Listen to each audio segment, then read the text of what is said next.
Salut tout le monde, ici la folle pour répondre à la question du challenge Défi Parfaite. On est à la 3e journée.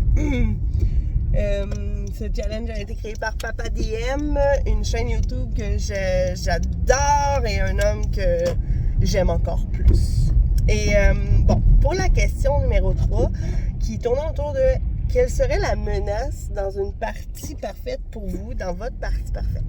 Alors, pour faire un petit rappel, moi, je serais à Westeros, dans l'univers de Game of Thrones, pas un livre de jeu de rôle en particulier. Et la menace, en fait, c'est sûr qu'elle serait multiple, évidemment.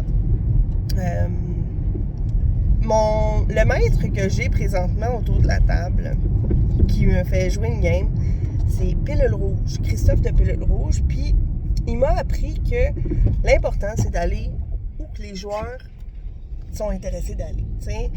Fait que je crois que dans ma partie parfaite, il y en aurait beaucoup de menaces, étant donné que l'univers s'y prête. Évidemment, on parle de dragons, on parle de marcheurs blancs, on parle aussi de trahison, de traite, beaucoup de violence dans ces années-là médiévales.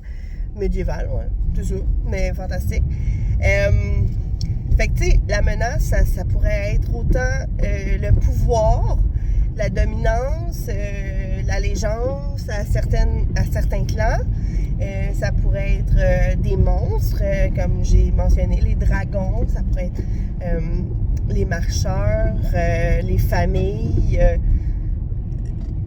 Ça pourrait être aussi la météo, la maladie, parce que il n'y avait peut-être pas les ressources pour traverser, mettons, des pays entiers, voyager pendant des jours et des jours sans pouvoir manger à leur faim, sans avoir les équipements pour se reposer comme il faut. Je m'excuse, je conduire, puis jaser, la misère. La maladie, il y avait beaucoup de maladies, il y avait des malédictions aussi, il y avait des prêtresses du feu, j'en passe. Fait que en général, je pense que la grosse menace tournerait autour du pouvoir, d'essayer d'accéder au pouvoir, à la couronne, d'essayer de... ouais, c'est ça. Puis... entre-temps, ben, les joueurs auraient leur petite side quest qui leur permettrait de vivre des aventures un peu plus personnalisées. Alors, voilà ma réponse pour aujourd'hui. Évidemment, ça serait vraiment rempli de menaces, ce genre de game-là. Puis ce qui serait intéressant, dans le fond, pour ma game, ce serait des conflits permanents entre la morale des joueurs, des personnages, en fait, et leur but personnel.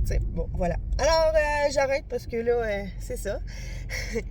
Et on se revoit demain pour la question numéro 4. Bye, je vous aime.